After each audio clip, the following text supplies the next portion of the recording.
Welcome to Open Access. I'm Mary O'Driscoll, and our guest today is Commissioner Cheryl LaFleur, who's here to discuss her FERC priorities for 2018. Welcome back to Open Access, Commissioner. Thank you, Mary. So it was just a year ago that you faced an unprecedented challenge of running a non-quorum commission, and you even ran the commission solo for 6, 8 weeks, something like that. So how are things settling out now that you have a full 5-member commission? I think it's going really well. It's just been a time of so much change. Every time the commission changes, even one new commissioner, it really changes the shape of the whole.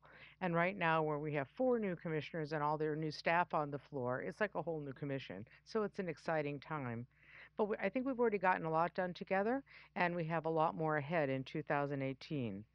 When I was here without a quorum, although I had Commissioner Honorable here part of the time, one of the things our wonderful staff did was, in addition to draft a lot of orders for later consideration, many of which have now been acted on, they also outlined options on a lot of the policy issues before the Commission, rulemakings ranging from interconnections to PURPA to ROE to oil pipeline issues. And now a lot of those issues are ready for our consideration. Now, you're a longtime commissioner. You've been with FERC for nearly 8 years now. You're used to the rhythms of the place and the issues before it.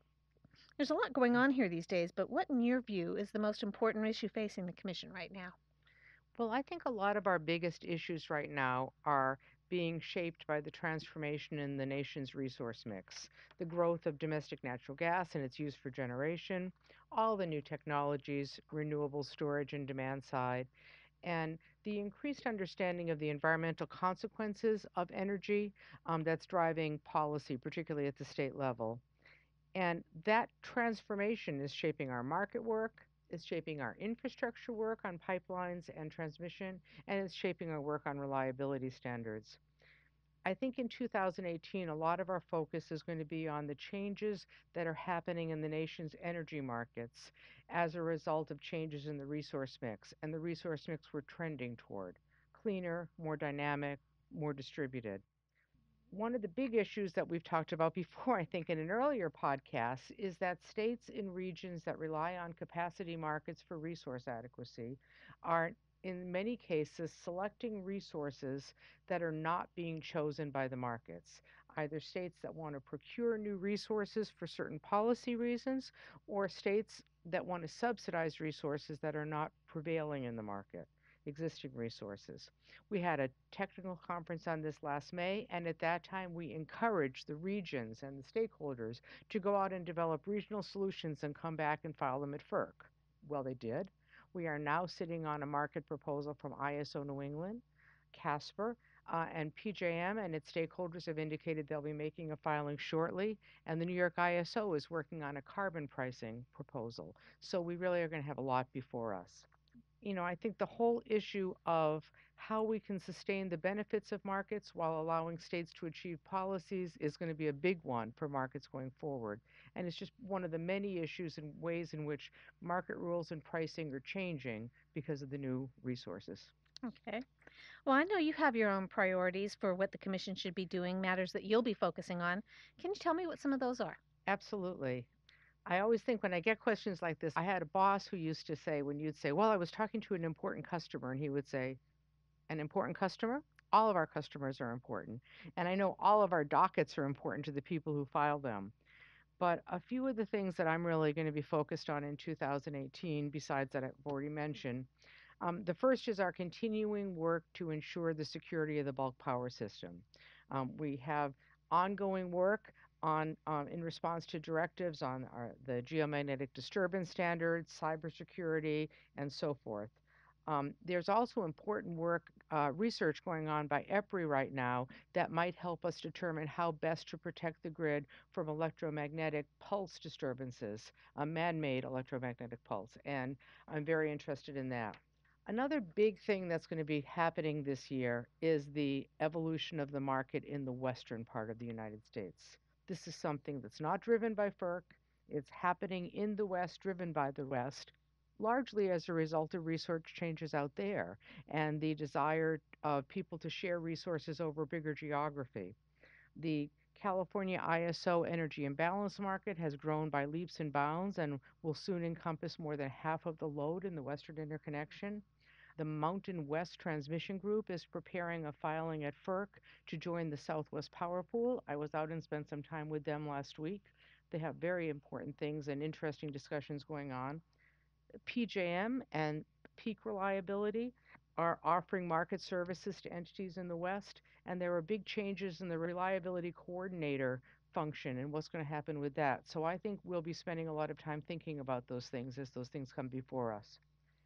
Finally, very interested in our work to consider how we review pipeline certificate applications, both how we consider need and how we do our environmental review. Okay. Well, yeah, I wanted to ask you about that. It's been almost 20 years since FERC issued that policy statement, and pipeline development is really front and center here at FERC these days. You just centered on one pipeline case last fall and issued a statement outlining your concerns on a more recent one. What would you like to see the Commission do in its review of the pipeline permitting process? Well, the two issues I am most interested in are need and environmental review.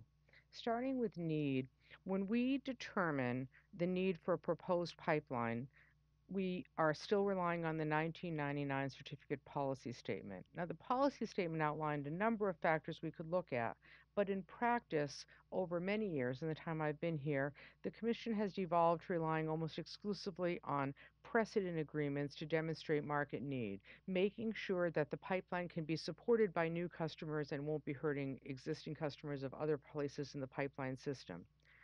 I think that we should consider asking for more evidence in the record about what's really driving the need for the pipeline. What will be its end uses?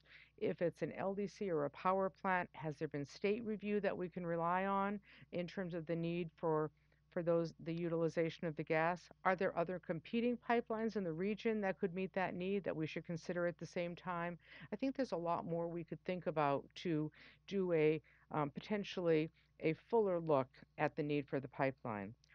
A second and related issue is how we do our environmental review, particularly the potential impacts of a proposed pipeline on greenhouse gases.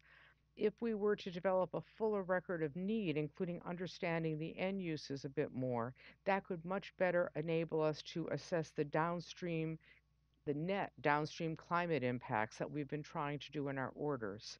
I think both of these issues are a part of how we balance the costs and benefits of a pipeline to make a public interest determination. But I think it's very important that if we're making any changes in something that's such a critical part of our work and such an important part of the nation's energy scene, we get views from a wide range of affected parties, both the people who need the pipelines, the people proposing to build them, people who want us to go faster, the people who think we approved too many. We need to hear from all these different viewpoints. I strongly support Chairman McIntyre's announcement that we will be undertaking a generic process to look at this, to look Okay. at pipeline reviews. Okay. Well, I wanted to switch it up a little bit here. FERC was just named number one in best places to work for mid-sized federal agencies, and you were chairman last year when the survey was being conducted. So, what do you think contributes to FERC's success in this area? Well, obviously, we have wonderful employees that make it a great place to come to work. I mean, we know that living it. But I think some of the elements that drive our success, I think that we are a good sized agency, big enough to have a lot of people, but small enough that you can know a lot of the people. And we have a real clarity of mission. I think that's very important because I think what makes an organization thrive is the line of sight between each employee and the whole and what you're doing together. We have a strong culture of independence, and I think that's very important to our success. I think we have a dedication to excellence and learning from what we do and doing better. And I hope we do a good job. We certainly try to support work life balance and have a family friendly culture. That's something I hear from a lot of employees. I also want to recognize that the survey has happened year after year, and the leadership and committees of employees in the different offices have done a lot of work to learn from the comments in past surveys and try to pull up the areas we didn't do as well on. And a number of our specific offices did very well, particularly the Office of General Counsel, which was the top agency subcomponent. That's That's no right. words that what a word subcomponent across all of the federal government. That's really something. All right. Okay, and finally, we can't have you on after the Super Bowl without some discussion of the game. My condolences. Thank you. So, how and when will you and Commissioner Rob Powelson settle your Super Bowl bet? Well, the heart of our bet, the initial bet, was that the loser, which is me, has to wear the winner's team jersey at the upcoming February open meeting and the upcoming NARUC meeting here in DC. That means, yes, I will be sporting Eagle Green. We also made a side bet or an additional bet of regional food specialties. So Rob will be getting Maine lobsters and Sam Adams beer, but the time and the place are still TBD. Ah, that's a bet I can get Yeah. behind. Well, I would have liked those Kobe beef cheesesteaks too, but not this year. All right. Well, thank you so much for sitting down with us, Commissioner. Thank you so much. Thank you. FERC is an independent regulatory agency that oversees the interstate transmission of electricity, natural gas, and oil, reviews proposals to build interstate natural gas pipelines and liquefied natural gas terminals, and oversees the licensing of non-federal hydropower projects. FERC protects the reliability of the high-voltage interstate transmission system through mandatory reliability standards, and it monitors interstate energy markets to ensure that everyone in those markets is playing by the rules. Unless otherwise noted, the views expressed in these podcasts are personal views and do not necessarily express the views of individual commissioners or the Commission as a whole. The podcast is a production of the Federal Energy Regulatory Commission Office of External Affairs, Leonard Tao, Director. We'll be updating our posts when we've got news, so be sure to check out our website, www.ferc.gov, and follow us on Facebook, Twitter, and LinkedIn to find out when our next podcast airs.